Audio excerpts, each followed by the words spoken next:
changes in oxygen concentration in our atmosphere and the oceans through geologic time. And at the very end, I'll try to make a link between these secular changes in oxygen concentrations and biologic evolution. So first of all, Darwin's concern. I'll just read this. This is a quote that comes from Origin of Species. "There is another allied difficulty which is much graver. I allude to the manner in which numbers of species of the same group suddenly appear in the lowest known fossiliferous rocks." Well, what does this mean, and why was Darwin concerned about this? Basically, if evolution is a gradual process, and Darwin certainly believed that it was a gradual process, then the very abrupt appearance in Cambrian rocks of large numbers of animal fossils means that there must be a very long record of animal diversification for which there is no record. And he found this very troubling. It was difficult to explain, and I think it concerned him because he anticipated that opponents of his theory might use this as a countervailing argument. So that sort of prompted my investigation of this topic. Now, the Cambrian explosion refers to a relatively brief period of geologic time in which large numbers of animal phyla very suddenly make their appearance in the fossil record. So what I've shown here is the geologic time scale on the left. The number 0 refers to present day, and as you go farther down on the diagram, we're moving farther back in geologic time, back to about 850 million years ago. I draw your attention to what we call the cryogenian, Ediacaran, and Cambrian periods of time, simply because we're going to come back to these terms a little bit later. Now, on the right-hand side of the diagram is depicted the number of animal phyla on the basis of their known occurrence in the fossil record. So you can see we have no evidence at all for any animals until about the middle of Ediacaran time, at about 600 million years ago. And then very dramatically, something like 23 phyla make their appearance just before Cambrian time or during Cambrian time. So again, this has been referred to as the Cambrian explosion. And this is what Darwin was aware of, the fact that so many different kinds of animals just very abruptly appear as fossils. What's interesting also about this diagram is that we know of 7 phyla of animals that made their appearance in the fossil record later than Cambrian. And so there are different ways to interpret this. One way of interpreting this is that these are actually artifacts of preservation. There's reason to suspect that these might be animals that actually existed farther back in time, but they simply weren't preserved because, without exception, these 7 new entries into the fossil record are organisms that lack skeletal parts. And in other words, they're soft-bodied organisms that have very low preservation potential. So, on the basis of the fossil record, animals did make a very abrupt appearance. We know about the Cambrian explosion on the basis of a limited number of localities that are scattered in different parts of the world. One of the very famous localities is in South China. Another well-known locality is in Greenland. And the third locality is in the Canadian Rocky Mountains along the border between British Columbia and Alberta, not too far from the city of Calgary. This particular site is known as the Burgess Shale location, and it's sometimes referred to as Walcott Quarry, but it is the first locality discovered in which very, very large numbers of Cambrian fossils were found. And what's particularly interesting about the Walcott Quarry is that at that site, fossils of skeletonized animals are preserved and also soft-bodied organisms. It's a truly extraordinary site containing fossils of organisms that ordinarily one would not expect to find in the fossil record. The importance of the site is well known, and because of that, it has been protected as a World Heritage Site under the auspices of UNESCO. So let's go there. This is Charles Doolittle Walcott, the discoverer of the Burgess Shale site. And he made this discovery way back in 1909, over 100 years ago.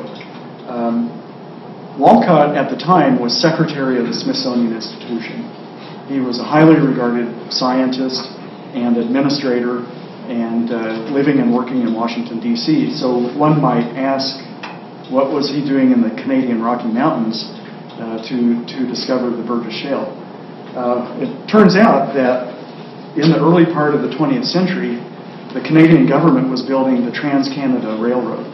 And so teams of workers were in the high country of the Canadian Rockies blasting tunnels and blasting railroad cuts.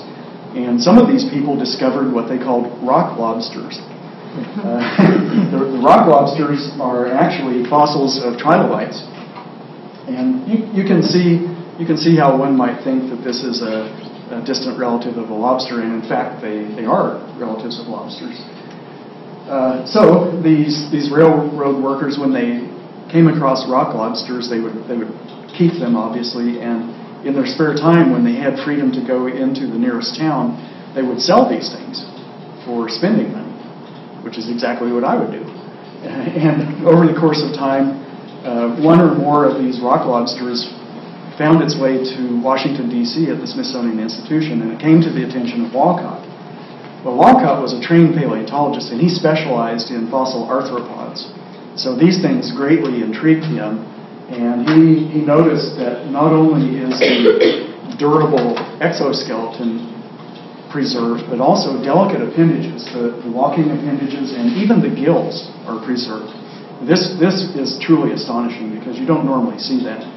So he found out approximately where these fossils had come from, and then he organized an expedition to go to British Columbia in an attempt to find the exact layer that was producing these extraordinary fossils. So here is the Walcott Quarry as it looked probably in about 1910, 1911. Here's Walcott himself along with a couple of co-workers. And these guys used dynamite to blast the rock. And then they would, after a blast, they would spend several weeks, if not months, sifting through the rubble, attempting to find fossils that they could take back to Washington for their study. Over the course of about 14 years, Walcott and his field parties collected 75,000 fossils, all of which are housed at the Smithsonian Institution, and they are available for study by any qualified specialist. While I've got this picture up, I draw your attention to this little mountain peak in the background. You can still go to the Walcott Quarry. There's that same peak, so I'm not photoshopping anything here. This is what the Walcott Quarry looks like today. It's a little bit bigger than it was in Walcott's era because subsequent expeditions have visited the site and they've elongated the quarry and they've deepened it a little bit. But it is more or less as it was 100 years ago. It's possible to hike up to the Walcott Quarry. If you make prior arrangements, you can have a guide take you up there, and you can spend as much time as you wish at the Walcott Quarry. You can use a hammer, you can pick up rocks and fossils, but you cannot put anything in a pocket or a backpack. The site, because it's protected, it is under 24-hour surveillance, and if something should happen to slip into your pocket, there's a good chance that you'll be visiting with somebody at the bottom of the trail. So they keep a pretty close eye on this. But apart from the fact that you can't take anything out, it's totally open to investigation by anybody who has the stamina to get up there. So I took a group of UNI students there in 2002, and here we are listening to the guide explain the history of the excavation at the site and also a little bit about the biology of the various animals that are preserved there. She's sitting on a box that houses specimens that have been discovered by visitors. Anything that's really cool, of course, you just don't want to leave it out there on the ground where it might get damaged. So they keep the really good stuff in this red box, and that way subsequent visitors can look at some of these specimens as well as whoever might have discovered it. And if you get tired of looking at fossils, all you have to do is turn around and look in the other direction, and you see some of this beautiful mountain scenery in the high country. And it is just astonishing to think that this is where the railroad workers were blasting cuts for the railroad lines. It's not an easy place to work. Okay, what about the organisms themselves? This is an actual fossil from the Burgess Shale. It is preserved as a two-dimensional silhouette, if you will. It's kind of the outline of an organism. But the quality of the preservation is extraordinary. First of all, notice that this is a soft-bodied animal. It doesn't have any skeletal parts. So that in itself is remarkable. What Walcott discovered and what later people have discovered is that with very delicate instruments, it's possible to peel away bits and pieces of the rock, and you can actually excavate into the specimens and in some cases see the outlines of internal organs or other really delicate features. Even more astonishing is the fact that these rocks are metamorphosed. It's called the Burgess Shale, but technically it's a type of phyllite, which is a metamorphosed shale. And so it really astonishes me that anything at all is preserved there. But the quality of the preservation is sufficient to allow a three-dimensional reconstruction of what the animal might have looked like. And in this case, it happens to exhibit resemblance to a modern-day velvet worm. Here's another creature from the Burgess Shale. This one is called Opabenia. It certainly has arthropod affinities, but in addition to the usual segmentation, it has 5 eyes elevated on short stalks, and it has this strange nozzle-like appendage coming off the head region with a pair of grasping structures at the end of the nozzle. And here's an actual fossil. Okay, you can certainly see the nozzle, and you can see the basis for the reconstruction. Pichia, one of my favorites. This is interpreted as an ancient chordate, an organism in our own lineage. And clearly, the fossils exhibit segmented blocks of muscles and bilateral symmetry, just as you would expect in an early chordate. Hallucigenia, another one of my favorites. The origin of the name is a little bit interesting. The fellow who first described this fossil thought he was hallucinating because he'd never seen anything quite like it. But it's a worm-like creature with paired walking appendages and also paired spines on the dorsal surface. Presumably the spines are to deter predators.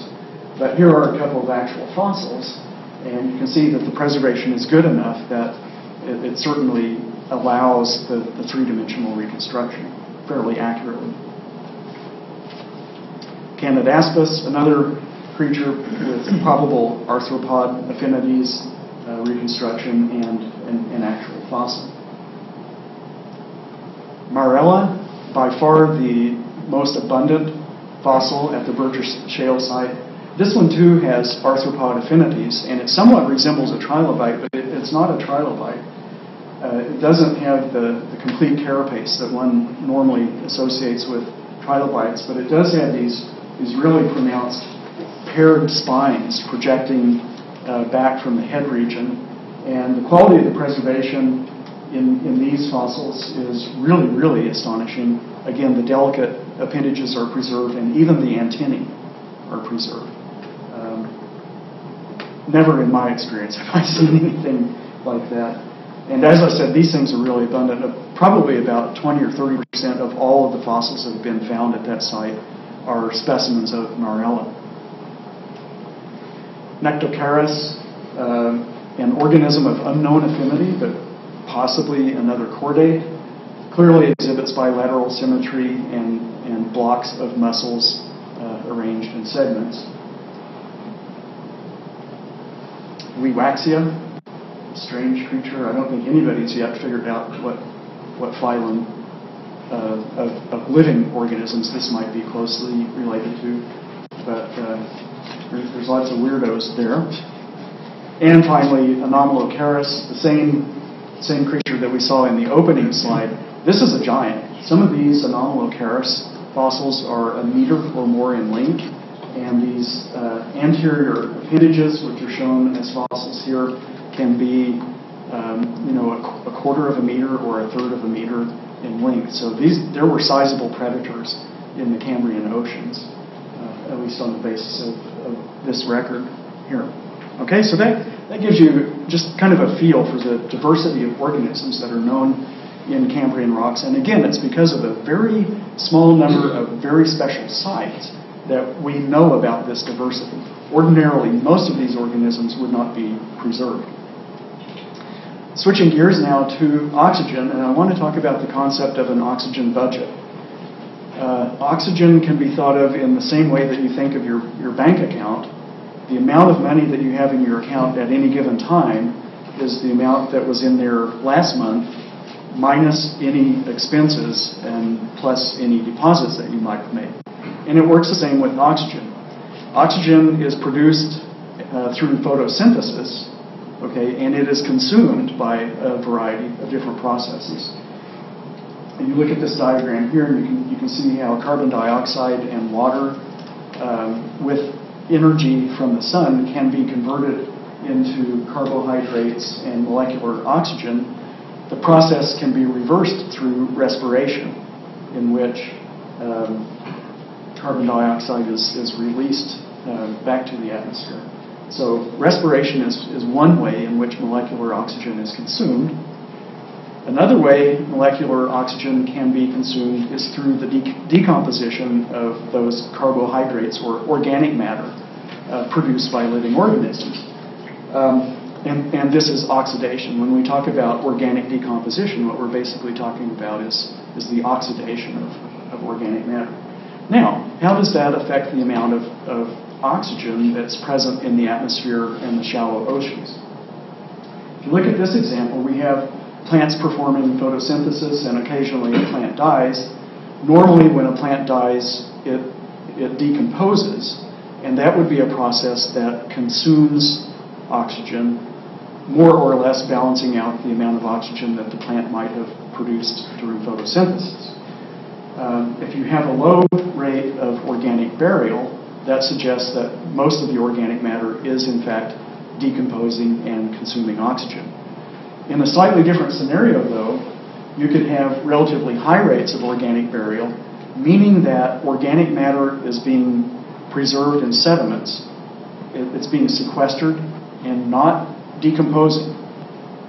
And in that scenario, less oxygen is consumed and more oxygen accumulates in the atmosphere. So this is a scenario in which you're making a deposit to your bank account, in effect. All right? There's another way in which oxygen can be consumed, and that's through chemical reactions leading to the formation of iron oxide minerals. In the background, you're looking at what's known as a banded iron formation, and this is a sedimentary rock deposit, and you can make out the kind of silvery gray layers. Those are iron oxide deposits. It's a sedimentary accumulation of iron, and they're very important economically because this is the major source of the world's iron ore. What happens is that in the ancient oceans, there was a lot of soluble iron dissolved in seawater. And in the very early days of the Earth, there was very little, if any, molecular oxygen available. And so this soluble form of iron could accumulate in seawater. But with the advent of photosynthesis, molecular oxygen began to be produced, and some of this molecular oxygen reacted with soluble iron and converted it to an insoluble type of iron that immediately forms iron oxide minerals and then precipitates down to the sea floor. So the oxidation of iron is another process that literally sucks oxygen out of the oceans and the atmosphere.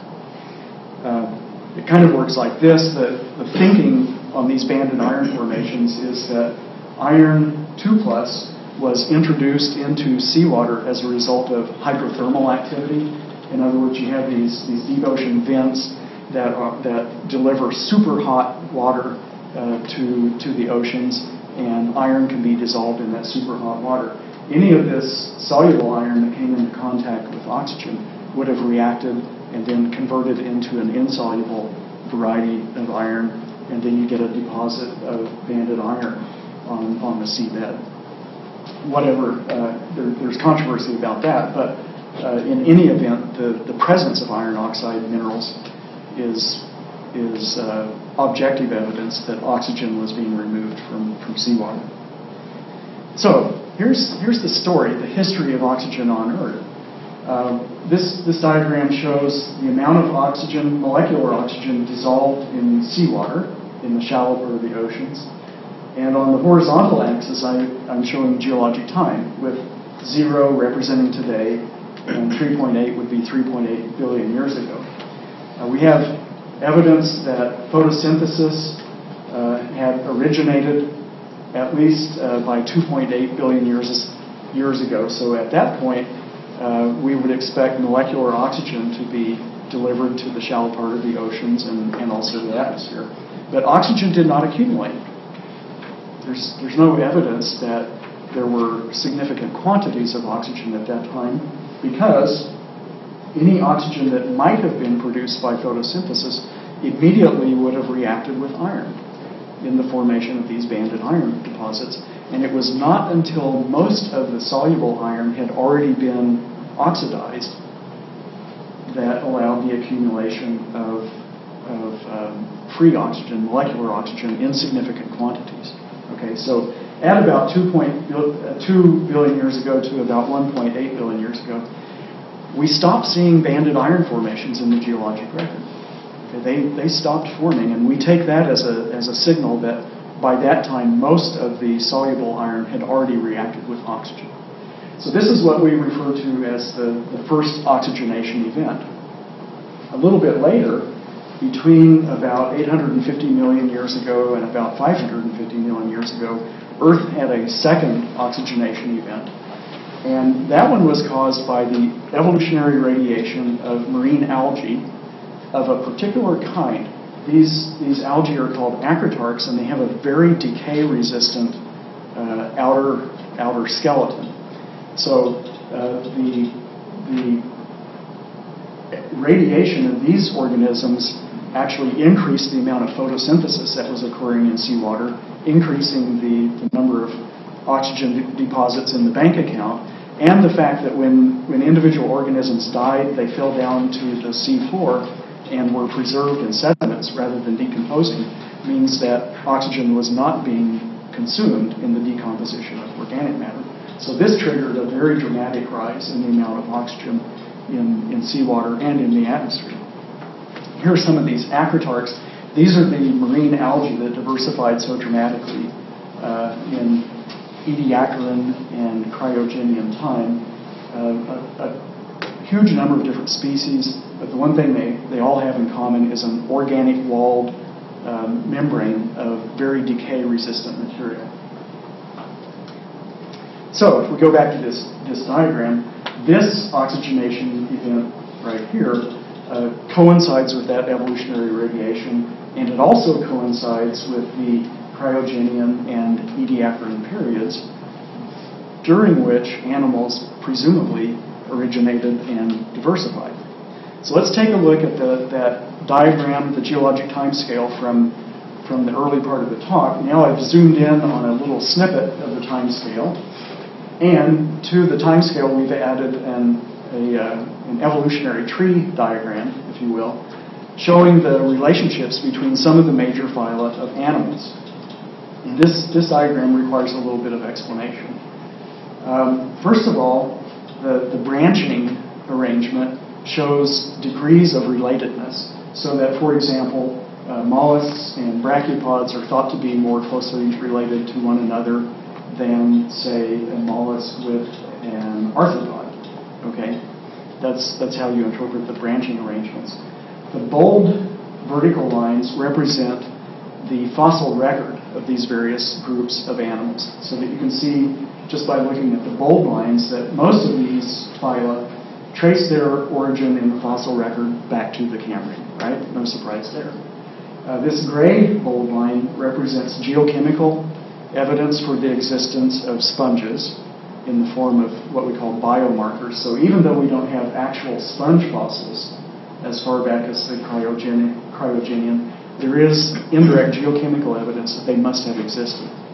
And then finally, these narrow vertical lines, these represent molecular clock estimates for divergence dates. Now, what do we mean by that? Basically, living organisms can be analyzed, and the DNA from one group of organisms can be compared with the DNA from another group of organisms. And the difference is an indication of the amount of time that has elapsed since they diverged from a common ancestor. Now, this requires certain assumptions about average rates of mutations, and it's probably not the gospel truth, but these are the best estimates that are out there. And what these estimates show is that, in fact, most of the evolutionary activity occurred in Cryogenian time and Ediacaran time before the Cambrian. So in other words, recently generated information suggests that animals originated about 800 million years ago, that the main diversification of animals occurred in the late part of the Cryogenian and in the Ediacaran, and that the so-called Cambrian explosion really is not an explosion at all. It represents skeletonization, or an increase in the likelihood of a particular organism being preserved. Right? And what's important is that this also coincides with that second major oxygenation event. So to summarize, animals could not originate and diversify until there was sufficient oxygen in the environment to allow that, because animals have high metabolic requirements and metabolism requires oxygen. Separately, once they originated, the rapid diversification of animals might have been driven by a number of positive feedbacks. For example, the concept of an arms race. Suppose that among these early animals, one of them acquires the ability to prey on others. That would be a catalyst for further evolution, because the prey organisms would probably acquire defense mechanisms or the ability to secrete a shell that might protect them from predation, and that would then stimulate better predation strategies on the part of the predator. So it's the concept of an arms race, which is a catalyst for diversification.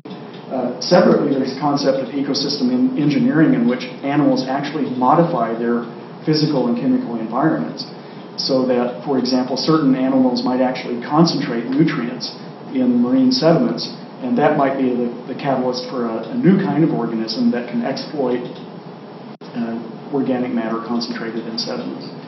So once it got started, it's easy to understand why it took off at an accelerated pace. So let's go back to the original concern of Darwin's. We now know, with the benefit of these molecular clock divergence estimates, that there was a long history of animal diversification for which there is no fossil record.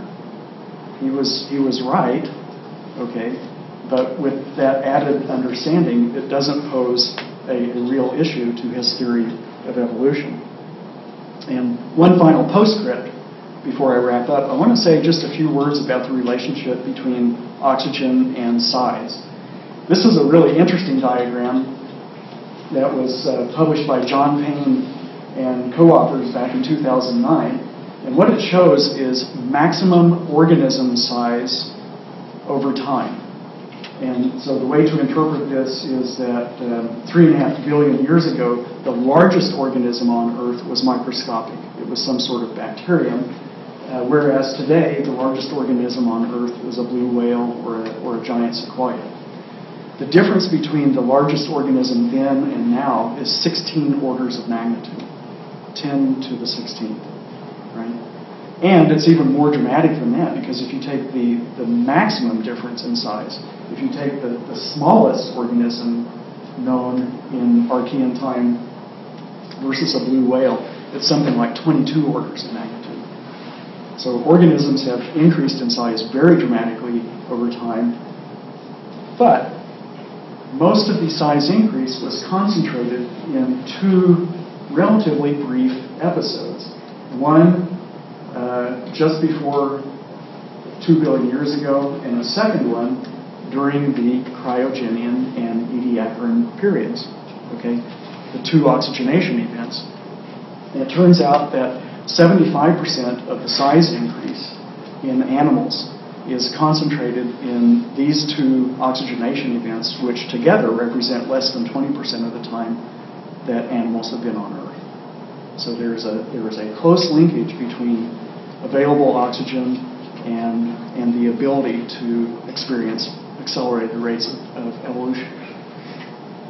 To wrap up then, the Cryogenian and Ediacaran buildup of oxygen explains the lag between the origin of animals and their widespread appearance in the fossil record.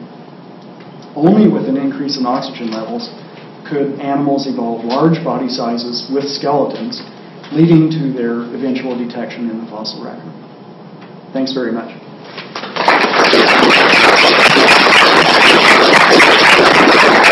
We have some time for questions if anybody has any. Bob, get back to the previous slide. So, I'm a little concerned about the 2-billion-year-old increase because of what you said.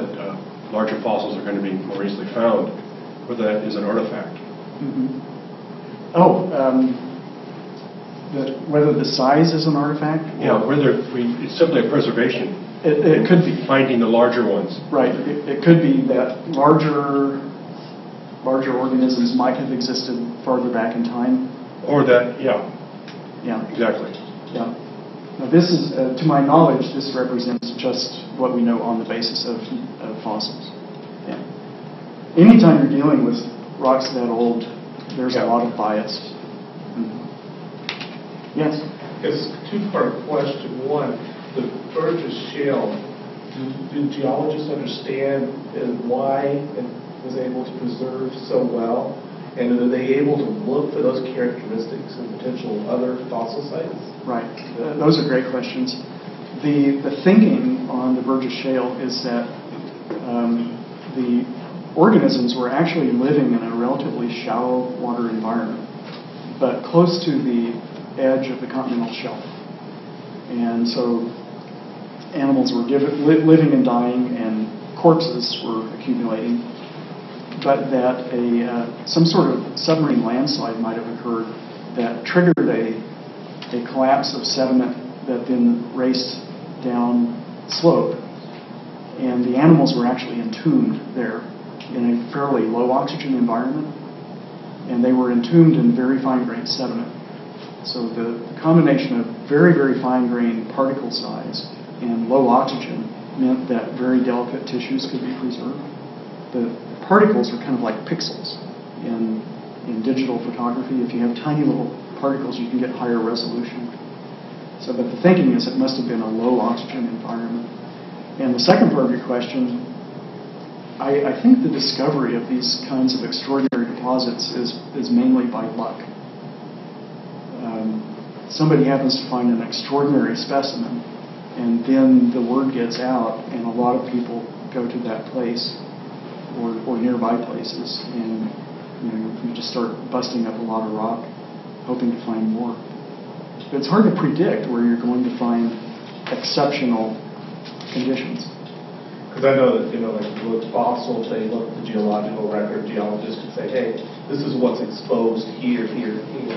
Right. I know that, but that's, like you say, that's a very specific set of circumstances right. that allow that to happen. Yeah. It's very localized. And right. Very, Other questions? Okay, thanks. Oh, yes. I'm not strong in science, but I've heard of the Carboniferous time period. Is that the most recent upswing? Yeah, let me back up. There. The Carboniferous is this big spike right there. Yeah. And the thinking there is that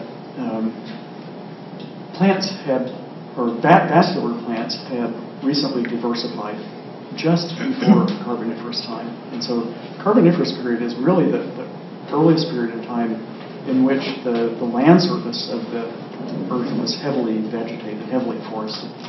John?